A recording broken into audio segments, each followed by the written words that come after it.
Oke, halo semuanya. Thank you banget udah buka video ini.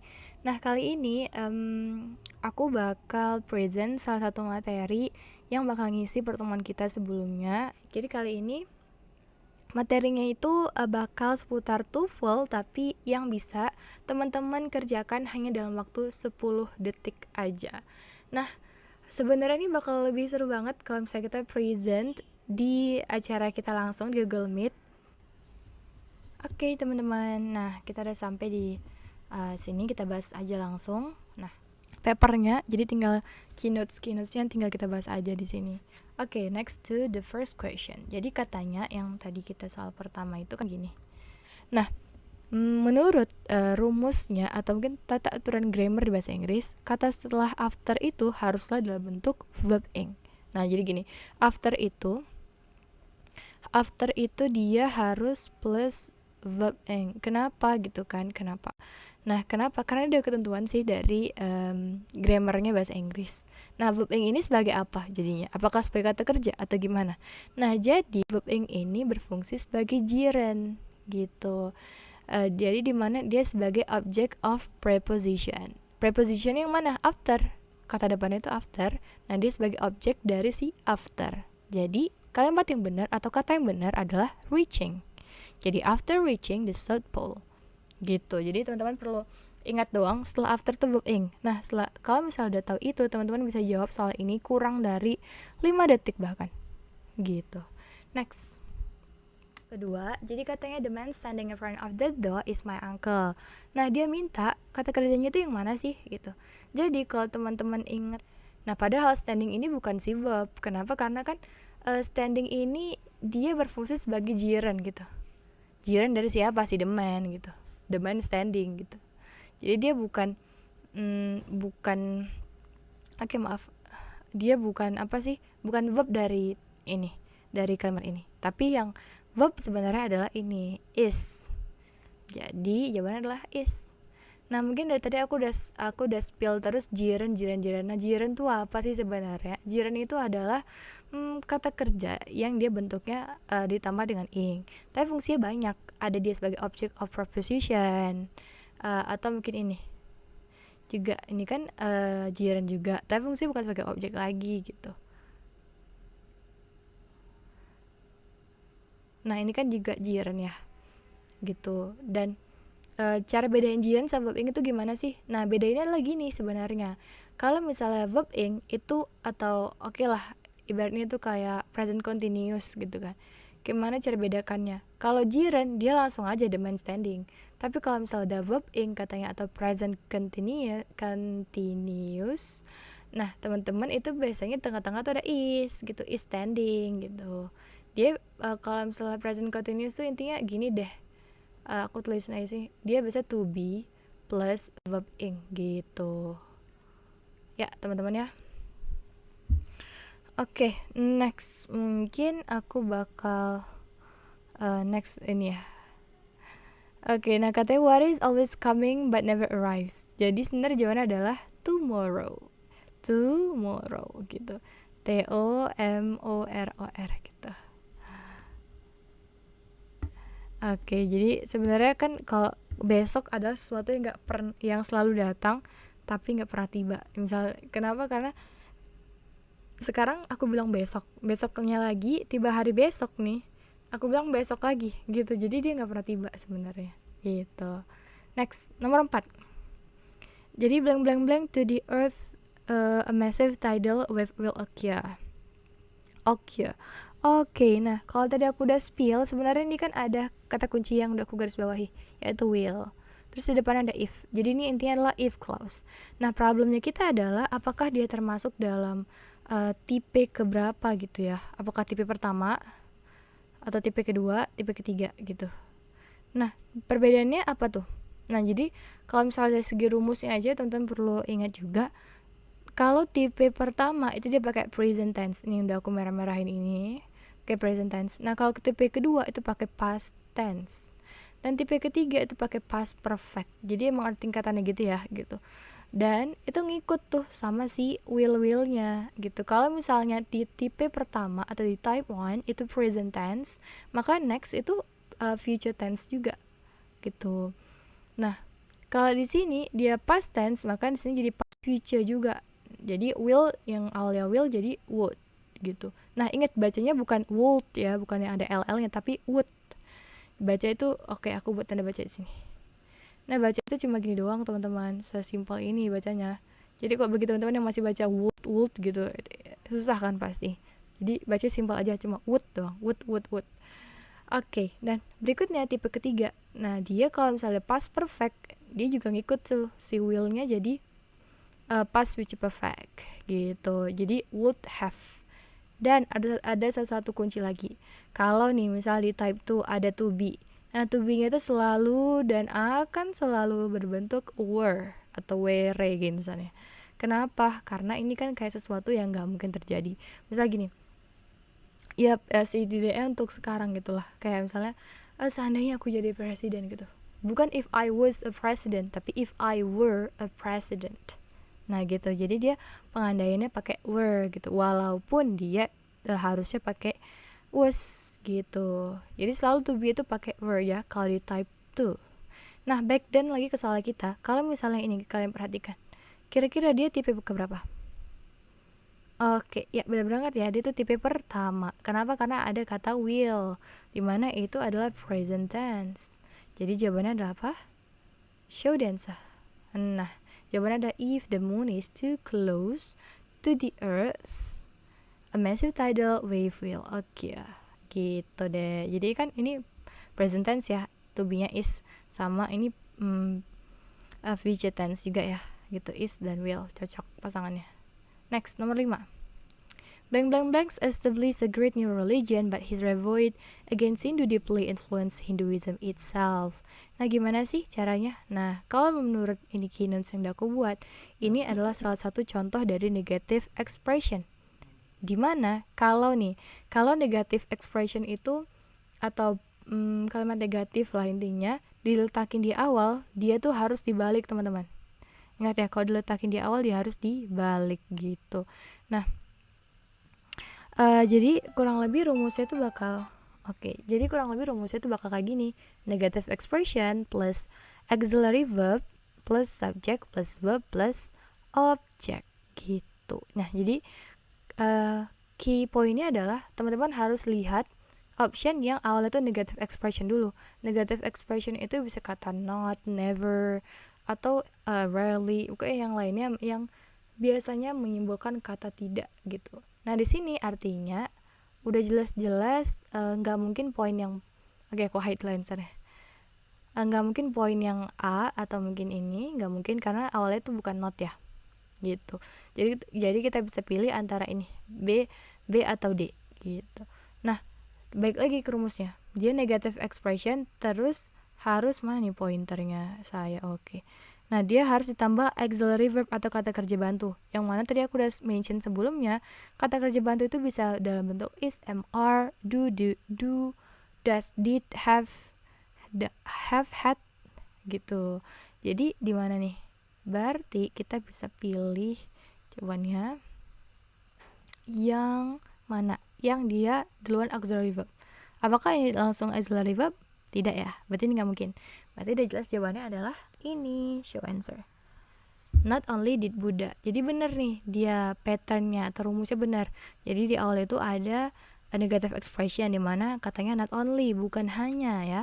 Terus did ini sebagai kata kerja bantu atau auxiliary verb. Terus Buddhanya sebagai subjek gitu. Nah, terus lanjut nih ke nomor 6.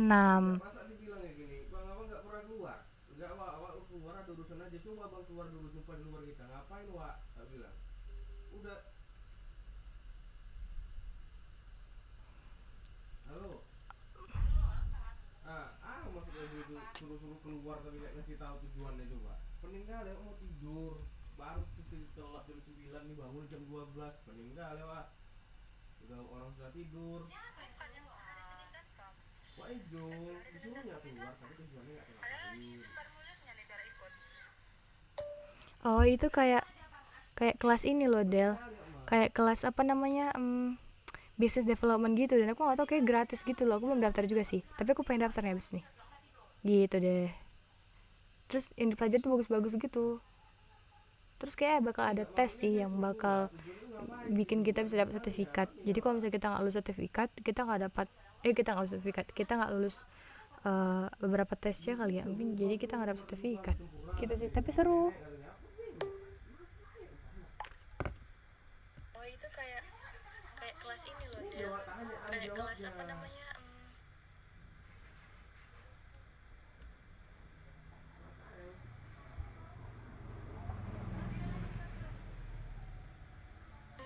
tenang-tenang yang tak kunjung datang.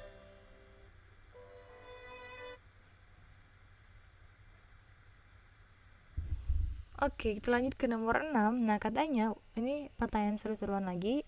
What is it that goes up but never comes down? Nah, hal apa yang kalau misalnya naik dia nggak pernah turun lagi? Nah, cuma 3 huruf. Jadi jawabannya adalah age, yaitu umur. AGE. Kenapa? Karena kan dia selalu naik dan nggak pernah turun ya. Nggak ada orang yang tiba-tiba langsung umur 22 jadi umur 18 gitu kan, nggak ada. Oke, kita next question. Nah, di sini oke, aku hide dulu aturan ini. Oke, jadi soalnya the people to the benefit of mankind. Okay, the people blank to the benefit of mankind will be awarded with Nobel Prize. Nah, oke, aku bakal di sini deh.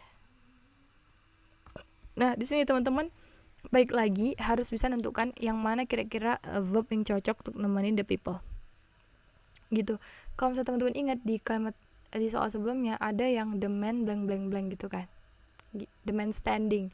Nah, kurang lebih ini mirip sebenarnya. Jadi kita harus cari kira-kira apa yang cocok, apakah itu contributed, contributing, dan atau to contribute. Oke, kita balik ke pertanyaan ini yang pertama di si contribute gitu. Apakah cocok gitu? The people contribute atau the people contributed.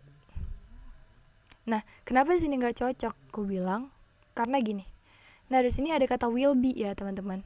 Nah, artinya sebenarnya teman-teman udah dikecohin di awal gitu. Ini bukan kata kerja. Jadi di depannya bukan kata kerja. Tapi kata kerjanya tuh si will be gitu. Will be awarded, akan dinobatkan gitu kan. Nah, itu kata kerjanya. Jadi sebenarnya teman-teman di sini tuh diminta untuk cari jirennya tuh apa gitu. Nah, gampang banget kan nandain jiren karena dia bentuknya verb ing. Jadi jelas jawabannya adalah contributing gitu. Dan teman-teman pasti bisa nyelesain ini kalau udah paham nentuin mana kata kerja, mana subjek. Pasti bisa jawab ini dalam waktu 5 detik doang. Gitu. Nah, jadi di sini penjelasannya aku udah mention sih. Tunggu ya. Harusnya sih gerak ya. Oke, ada mention sini. Nah, nih aku ada mention sini tentang basic sentences. Jadi sebenarnya basic sentences dalam bahasa Inggris itu cuma ini aja, subject dan verb gitu. Jadi subject dan verb inilah yang benar-benar teman-teman harus bisa kuasai cara bedainnya. Gitu deh. Jadi jangan sampai terkecoh ya kalau misalnya ada gerund. Next, nomor 8. Blank, Winston Churchill, aku hide dulu. Winston Churchill was regarded as the greatest leader of the 20th century. Nah, kira-kira jawabannya itu apa sih? Oke, nah kalau ada kata koma di depan sudah nama, nah teman-teman bisa notate ini sebagai apositif atau menerangkan sesuatu di depannya, gitu. Nah, jadi kita bisa lihat nih, answernya adalah yang A, yaitu a British former minister. Kenapa? Karena balik lagi ini adalah berfungsi untuk menerangkan sesuatu di depannya gitu, menerangkan siapa sih si Winston Churchill ini. Jadi Winston Churchill ini adalah a British former minister gitu. Jadi teman-teman nggak perlu bilang he is a British former minister, there is British former minister, atau it was British former minister. Nah, Oke. Karena di sini fungsinya hanya sebagai penjelas. Kalimat awal ini sebagai penjelas yang mana dia nggak butuh subjek atau verb, tapi cuma untuk bisa menjelaskan siapa sih si Winston Churchill ini gitu. Nah, kalau teman-teman balik lagi bisa memahami inti dari yang mana subjek dan mana verb dan mana penjelas, teman-teman bisa pasti menyelesaikan soal ini kurang dari 10 detik gitu. Next, Nah, an easy peasy question lagi, yaitu what is the title of this movie? Ini sempat viral sih menurut aku filmnya. Dan banyak juga yang suka dan gak suka. Jadi ada kata kuncinya di sini, ada ITE. Jadi judulnya adalah Parasite gitu. Jadi ada banyak sih isu-isu yang bisa dibahas di film ini. Mungkin kalian bisa nonton juga.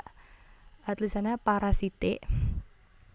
Di sini banyak isu-isu tentang ketimpangan sosial sih sebenarnya, mostly gitu. Next, number 10. Nah, ini identify question lagi ya, yang biasanya kalau di TOEFL itu dia bentuknya ABCD gitu di bawahnya. Tapi di sini aku nggak bisa buat ABCD, jadi aku buat dalam bentuk merah-merah.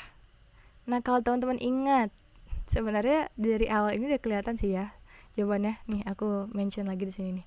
Di nomor 7. Oke, di nomor 7 ini.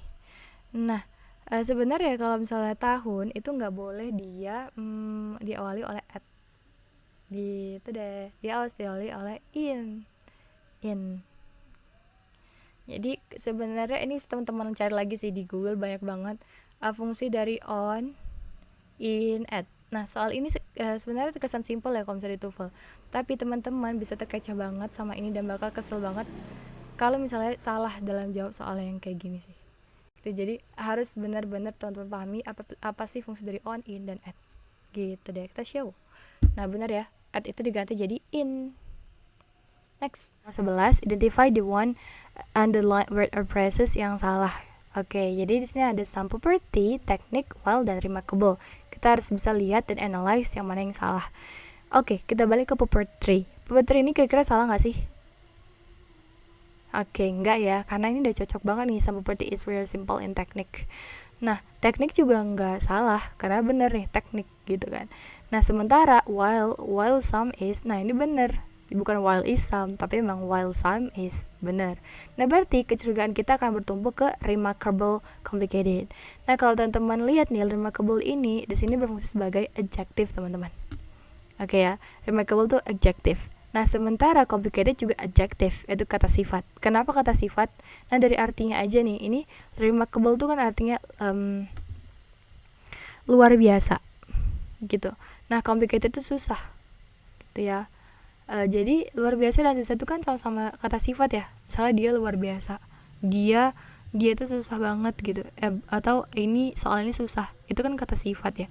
Nah, sedangkan tuh nggak boleh teman-teman sejajarin gitu tanpa ada koma atau apa gitu, nggak boleh. Nah, bolehnya seperti ini, aturan dalam penggunaan ini ya, adjective dan noun dan verb juga. Nah, yang pertama tuh ini, aku pakai ini deh. Yang pertama, oke, where is my pointer? Next. Nih, nah katanya yang pertama tuh harus ini bentuknya adjective plus noun. Contohnya, nih, beautiful doll. Jadi boneka yang cantik kan. Tapi adjektif dulu baru noun dalam bahasa Inggris. Terus yang kedua, boleh verb plus adverb. Gitu kan? Dimana contohnya gini, work carefully, bekerja dengan hati-hati. Jadi verb ditambah adverb of manner. Adverb of manner-nya itu siapa sih? Carefully, ciri-cirinya ada ly ya, teman-teman. Nah, next yang berkaitan sama soal kita, yaitu boleh juga adverb plus adjective. Nah, dimana harusnya remarkable itu diganti jadi remarkably, complicated gitu. Dimana remarkably ini akan berfungsi sebagai adverb dan complicated sebagai adjective. Dan remarkably di sini artinya itu bukan jadi luar biasa lagi, tapi jadi sungguh gitu. Jadi memang sungguh susah gitu. Jadi some property is very simple in technique, while some is remarkable complicated. Jadi beberapa itu susah banget gitu. Jadi cocoknya jadi remarkably. Nah, mungkin teman-teman di awal nih bakal ngira, soal kayak gini gak mungkin bisa aku selesai dalam 10 detik. But wait, kalau teman-teman udah paham nih 3 konsep ini, adjective plus noun, verb plus adverb, atau adverb plus adjective, teman-teman bakal nyelesain ini dalam waktu yang sangat singkat bahkan. Gitu deh. Baik lagi, latihan itu sangat bagus banget untuk bisa jadi familiar. Oke, nah next, ini soal yang asik-asikan juga, yaitu cause you're my Iron Man and I love you 3000 by baby take a chance. Jadi tentu jawabannya lah change, tapi sini aku mention kata-kata yang bisa dibaca dengan hal yang sama kayak chance, change gitu kan, hampir-hampir mirip, jadi buat mengecek teman-teman aja sih sebenarnya. Next, Nah, nomor 13 sama lagi balik ke identify question. Tapi di sini kita pembahasannya beda, bukan tentang adjektif lagi. Sama deh pembahasan adjektif lagi, tapi topiknya agak beda. Jadi di sini teman-teman kita baca dulu soalnya, yaitu wolves are known for their keen intelligent, skilled hunting and highly organized social structure. Aku hide dulu. Nah, kalau teman-teman lihat di sini, sebenarnya ya, kalau misalnya ada koma-koma gini, teman-teman, itu bisa jadi teman ambil dulu kesimpulan, bisa jadi ini tentang parallelism gitu, dimana kalau dalam bahasa Inggris tuh ada namanya konsep namanya parallelism. Oke, where is my pointer? Nah, parallelism ini apa? Jadi gini, parallelism itu adalah suatu hal yang harus bersifat sama gitu dalam hal penyebutan atau permentionan gitu. Misal aku pengen bilang jenis-jenis buah-buahan, jadi dia harus kayak mangga, pepaya, rambutan dan bla bla bla gitu. Sama kalau misalnya ini kan not for, ini udah jelas nggak salah teman-teman, tapi teman-teman bakal agak bingung di intelligent yang ini sih. Kenapa? Karena gini, intelligence ini kan dia dalam bentuk adjektif ya, sifat atau cerdas gitu ya. Sedangkan kalau skilled hunting itu udah kata benda. Skillnya apa? Berburu. Dan highly organized juga kata benda, artinya apa? Dia budayanya sosialnya tuh dia teratur gitu deh, tapi yang highly organized gitu, paham nggak teman-teman? Yang dia teratur banget gitu deh. Nah, itu kan kata benda. Sedangkan di sini tiba-tiba nyempil satu kata, yaitu kata sifat, yaitu yang ada cerdas. Jadi serigala terkenal karena cerdas, skill berburunya dan keteraturan mereka. Nah, di sini kan udah ada jelas yang miss ya, intelligence. Seharusnya, ini aku kemari ke slide sebelah. Seharusnya kata cerdas di sini itu bisa kita ubah jadi kecerdasan. Nah, kecerdasan itu apa? Kecerdasan itu kan dalam bentuk noun ya. Nah, jadi teman-teman yang ent itu yang dalam bentuk adjektif harus teman-teman ubah menjadi noun dengan cara mengganti jadi nc. Nah, ini ada beberapa kata kerja sih yang bisa langsung diubah kayak gini, tapi ada beberapa juga yang berbeda gitu. Jadi kayak ala bisa karena biasa dilihat lah sebenarnya. Oke.